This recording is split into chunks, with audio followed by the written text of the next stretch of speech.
안녕하세요. 김유갑의 경제부동산입니다. 더 좋은 방송을 하도록 구독, 좋아요, 댓글 알림 부탁드립니다. 윤 대통령 초대형 사고 쳤다. 전세제도 전격 퇴출. 윤 대통령이 전세제도 단계적 퇴출에 돌입했다는 놀라운 소식입니다.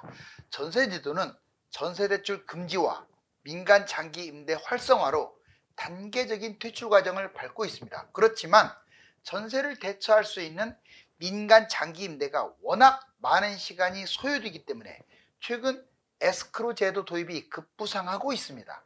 전세제도와 아울러 갭투자 금지를 위해 전세대출 전격 금지와 토어제 연장, 분상제 의무 거주, 무자본 갭투자 금지가 강력하게 시행 중입니다.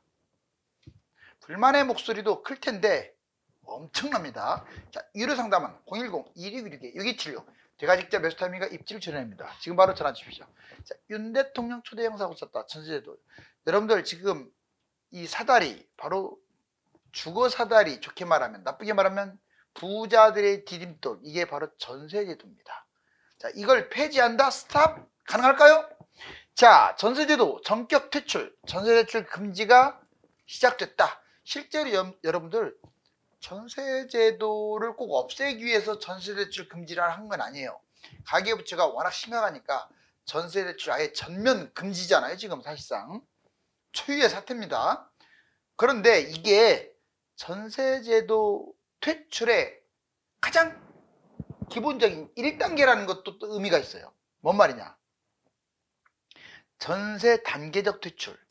전세제도는 문제점만큼 효용을 다했다라고 지금 국토부 장관도 그러고 있고, 전세 갭 투자는 집값 상승의 핵심 요인이다라고 지적을 하고 있고, 인위적 폐지 못함으로 자연스럽게 퇴출하게 만들겠다. 즉 전세제도를 대처할 방안들을 마련해 놓으면 전세제도는 저절로 사라진다. 인위적 폐지 못함으로 자연스럽게 퇴출? 자, 그러면 장기 임대를 그래서 하나 뽑는 거예요. 기업이 참여하는 20년 장기 임대 추진, 영세 임대업자, 개인, 보험사, 전문의사 등등등. 자, 기업이 집주인이 되는 거예요. 1차 10만, 여기서부터 스타트를 끊어서 수백만으로 확대하면 이제 전세 수백만에 이 전세를 대처할 수가 있지 않느냐 이야기죠. 시간이 많이 소요됩니다. 일단 민간 장기 임대든 공공 장기 임대든 전세를 대처할 게 필요하죠. 두 번째, 전세대출 금지입니다. 보세요. 전세대출 금지를 확대시켰어요. 5대 은행으로. 자, 신한, 우리, 이어, KB, 하나 전세 다 대출 금지인데, 그렇게 되면 전세대출이 금지가 되면 이제 전월세 또는 월세 비율이 확 올라간다는 뜻이에요. 전세와 갭투자 퇴출, 집값 안정, 핵심적인 집값 안정이 되겠죠.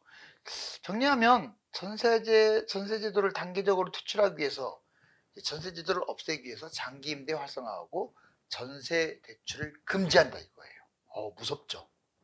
갭 투자 잡으려다가 스텝 고인 대출 정지. 그런데 지금 초기 단계이기도 하지만 오히려 스텝이 꼬여버렸어요. 지금 항의가 빗발칩니다. 과연 윤석열 정부가 버틸 수 있을까요? 아니, 사상 초유의 전세대출 전격 금지. 여러분들 전세대출 무주택자들이 전세를 못 잡는 거예요. 보세요.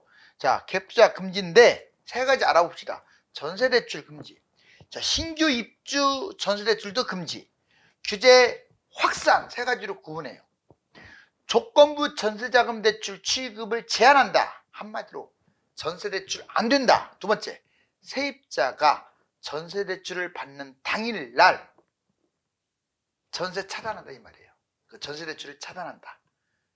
세상에, 세입자 전세대출을 받는 당일날 세입자 그 돈으로 잔금을 치르지 못한다.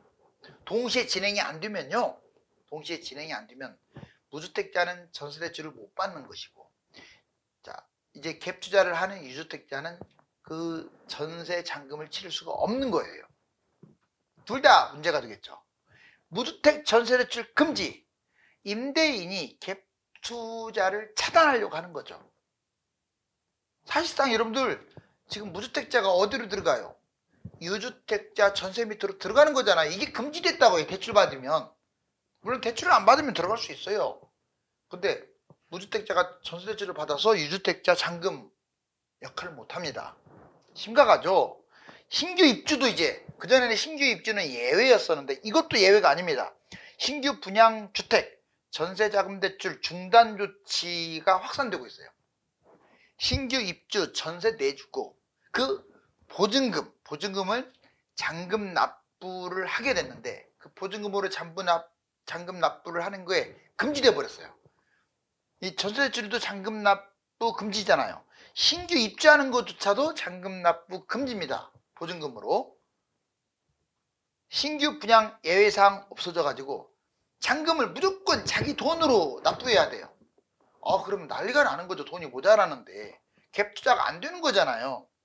규제 확산, 현행 실거주, 분상제, 토어제, 조정지역 지금 이런 것들은 거주를 해야 돼요. 분양가 상한제, 토지거래 허가제 이것은 의무고 조정지역은 의무는 아니지만 나중에 양도세를 두드러 맞겠죠. 보유기간, 양도세 제외 이것도 지금 논의되고 있어요. 아무리 보유기간이 길어도 거주를 하지 않으면 양도세 두드러 맞는다 이 말이에요. 거주기간으로 양도세를 판단하겠다. 무자본 갭투자, 소자본 갭투자 즉 매매가와 전세가가 바짝 붙는 무자본 갭투자 법으로 금지했죠. 점점 심해질 겁니다. 특히 공시가격으로. 갭투자 증가, 전세가율 증가 보실래요? 자, 여러분들 21년이 이 꼭지 찍을 때가 50.2% 세상에 어떻게 갭투자가 반절이 넘어가요. 둘 중에 한 명 이상은 실거주가 아니야. 그냥 투자야 투자. 그러다가 2024년 1분기 때는 35.6 이것도 높은 수치죠. 좀 줄었다가 자 2분기 때 보세요. 확 늘어나네요. 41.5 다시 또 50%에 가까워지고 있어요. 세상에 서울에 10개 중에 4개는 갭투자예요. 여기 서울 아파트 전세가율도 보면 작년 7월 현재 7월 비교를 해봤더니 50% 자, 전세가율이 50.9였는데 지금 53.9%까지 전세가율이 꾸준히 올라가고 있어요. 전세가가 뛴다는 말이 한마디로 내 돈 투자가 덜 들어간다는 거예요. 갭투자할 때. 대출 중단 확대, 주담대 문 닫는 은행들, 카뱅도 무주택자만 주담대 대출을 해주고 있어요. 자 보세요. 대출 중단이 전세대출만이 아니라 주택담보대출까지 확장되고 있는데 보실래요? 전세대출, 우리은행 수도권 전세대출 전격 중단, KB국민은행, 타은행 전세대출 한시적 중단, 신한하나은행 조건부 전세대출 중단 이랬었는데 지금은 전부 다 조건부 전세대출 다 중단이에요. 주택담보대출 우리은행 카뱅이 유주택자 주담대를 전격적으로 중단하는 데 이어서 KB하나, 신한, NH도요 지금 상당 부분 주담대 중단에 들어갔고요. 일부만 해줍니다. 일부만. 심각해요. 전격 중단은 아니에요. 전세대출처럼. 그렇지만 여러분들 이 주택담보대출을 제대로 안 해주게 되면 문제가 심각해지겠죠. 실거주자들 엄청난 피해가 예상이 되네요. 대출 중단 원인 전망. 왜 중단했을까요? 가계대출이요. 8월달만 해도 8조나 급증했어요. 지금 미쳤죠 완전히. 전망.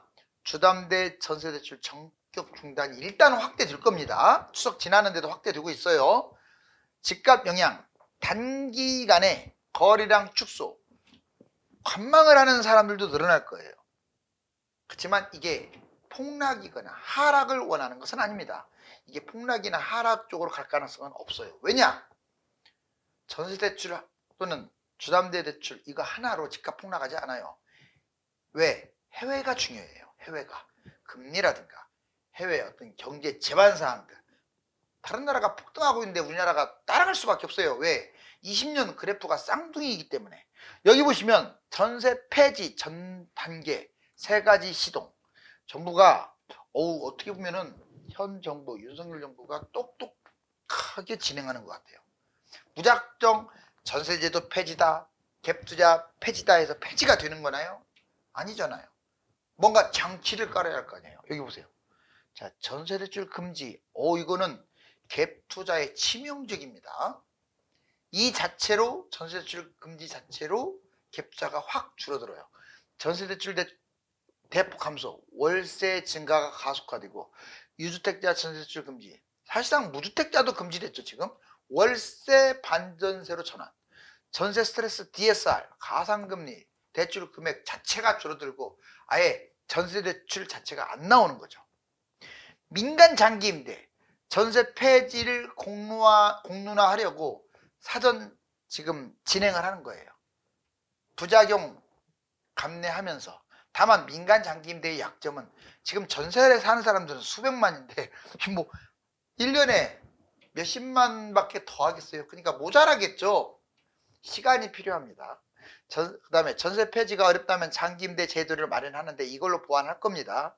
민간이 양질의 임대주택을 공급해 가지고 오히려 자 전세보다 더 싸게 양질의 임대주택을 공급한다. 집값이 안정되겠죠? 일단 전세가 안정되면 집값도 안정되는 거예요. 하지만 시간이 너무 걸려요. 언제 수백만 전세를 대체하겠어요. 그래서 나온 게 에스크로 제도입니다. 네, 에스크로 제3자가 부동산 거래 일치를 관리하는 건데 전세 보증금이 이제 집주인이 아니야. 아예 금융기관이 집주인이나 다름없어요. 거기 예치를 하고 공인중개사가 전세금을 금융신탁사에 예치하면 집주인은 거기 그 돈으로 어떤 월세라든가 또는 금리라든가 이걸 감안해서 받는 거예요. 정부정책, 전세제도 차단 부작용, 집값 잡는다더니 왜 우리를 전세 난민 벌써부터 열받았어요. 지금 엄청나게 많습니다. 항의하는. 이거 오래 가지는 못할 것 같은데요. 만약 오래 넘기면 이건 의사들 사건하고는 비교차가 안 돼요. 왜? 실수요자들이 무지막지한 재산상 피해를 보기 때문에 지금 어쩔 수 없이 한시적으로 가계대출 잡지 못하면 망하게 생겼으니까 가계대출을 두드러 잡는 거고 집값이 너무 폭등하니까 그걸 막고자 하는 그 상황은 충분히 이해합니다. 하지만 이게 길어지면 달라져요. 정부정책 부작용, 전세 폐지, 전세제도 폐지 대안 마련 수십 년이나 걸린다는 거죠. 기업 임대제도, 기업 부실, 제2의 빌라왕. 이것도 문제가 있는 게 그럼 전세는 민간 임대인이 안 하고 개인이 안 하고 기업이 한다? 그럼 그 기업은 믿을 수 있어요? 자, 여러분들 빌라왕 다 기업을 소유한 개인들이 한 거 아닙니까? 제2의 빌라왕 사태가 안 일어난다는 보장을 어떻게 해요? 에스크로 자금 활용을 못해서 이용을 안 할 수도 있어요. 또 전세대출, 최근 전세대출 전격 금지하니까 피해자들이 확산되고 있고 무주택 전세대출자, 특히 무주택자들이 전세대출을 못 받고 있잖아요.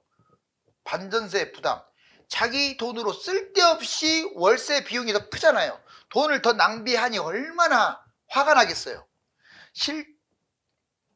실제 전월세 급등, 임대차 3법 재발 가능할 수도 있습니다. 이렇게 되면요, 제2의 임대차 3법 사태가 또 벌어질 수 있어요. 자, 대출 금지, 금리, 대출 금리, 가계부채 주범은 원래는 정부였어요. 왜? 정책 대출을 남발했잖아요. 지금 윤석열 정부가 정책 대출 해가지고 싸게 막 받아라. 물론 집값이 갑자기 급나가니까 연착륙 때문에 어쩔 수 없었다고 하지만 원인은 정책 대출, 그래서 가계부채가 늘어난 건데 지금 와가지고 마치 일반인들이 대출 많이 받아서 지금 가계부채가 세계 1위인 것이냐 호도하고 있죠. 세계적 금리 인하, 한국만 시중금리 압박. 이제 어쩔 수 없이 지금 세계적으로 금리가 계속 내려가고 있는데 우리나라만 시중은행을 계속 닥달해 갖고 금리 못 내리게 압박하고 있어요. 그렇게 되면 어떤 일이 또 벌어지느냐. 선의의 소상공인이나 일반 기업들이 좀 싸게 대출을 받아야 하는데 못 받는 거죠.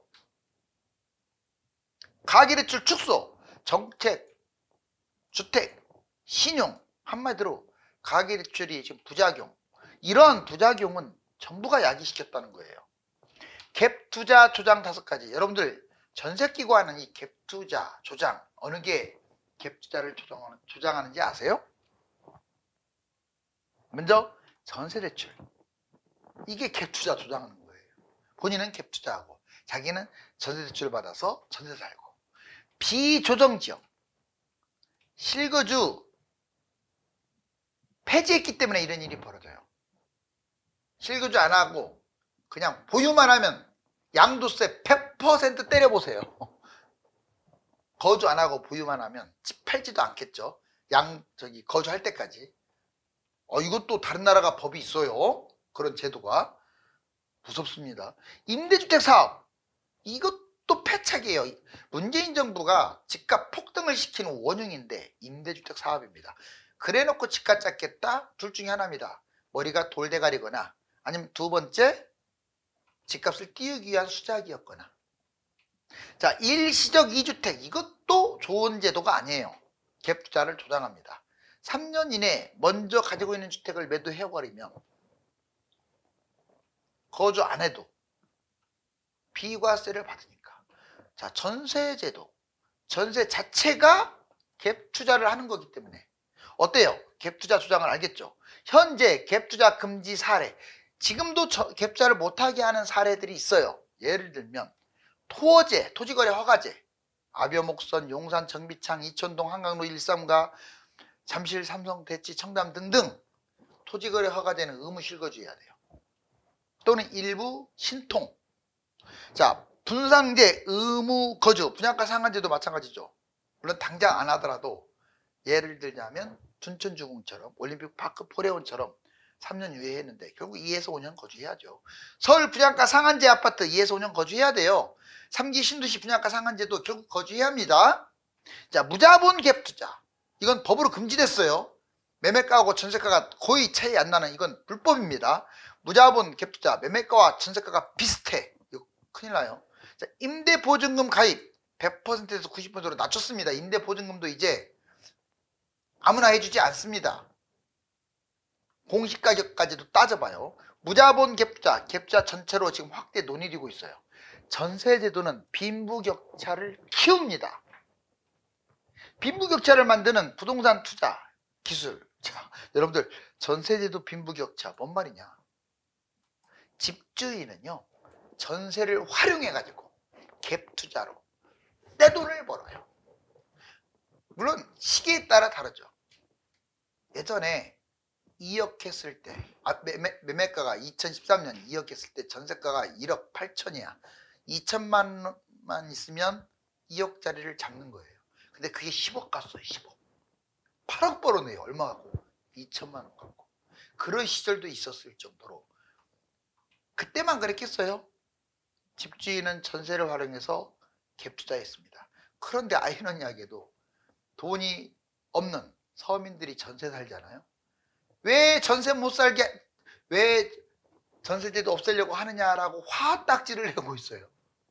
여러분들, 집주인이 돈 벌면 전세를 사는 서민은 자기 돈이 똑같은 5억이라고 할지라도 3억으로 준다는 사실을 왜 모릅니까? 돈 가치가 줄어드니까. 세입자 전세 살다가 심각한 자산 손실을 봤죠. 평생 전세를 사는 사람들은, 이런 표현은 그렇지만 거짓골라요. 다주택자, 임대주택 사업자, 법인들은 여러 채 집을 매입했죠. 갭투자가 증가할 수밖에 없어요. 집주인 전세 끼고 갭투자 증가, 집값이 올라가죠. 소액자본으로 임차인의 돈을 활용해서 투자 수익을 걷고, 실거주 폐지로 2년만 보유해도 비과세입니다. 니나노네요. 니나노. 집값 폭등, 결국 상승장의 전세값이 지렛대 역할을 해서 폭등하고, 하락장은요, 전세값이 방어 역할을 해요. 지지선 역할을 해요. 그래서 더 전세가 밑으로 떨어질 수도 있는데 이게 방어 역할을 해가지고 폭락을 방지해요. 전세가 급등 시에 소액 갭투자, 집값 폭등시키죠. 이러한 문제점. 자, 앞으로 부동산은 올라갈까요? 떨어질까요? 상승. 수도권은 오른다.